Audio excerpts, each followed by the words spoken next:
Still have to make a mounting plate for this, but in here is circuit breaker, and then there is a EMI filter, some ferrite beads wrapped around the cords, ferrite here as well on both sides of the power supply to the VFD, and then on the output to the motor.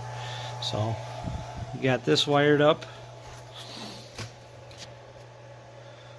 We've got our pulley reduction, our coolant set up.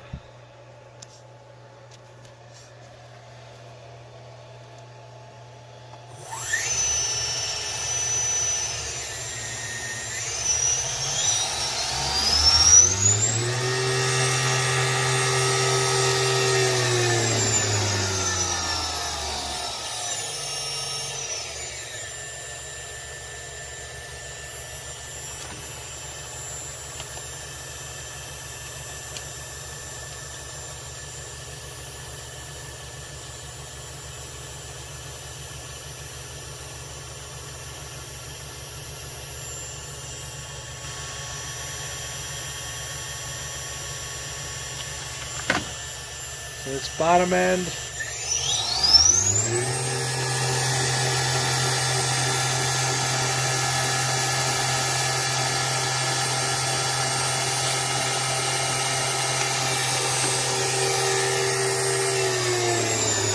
So we're about 1300 to 7750. And so far so good.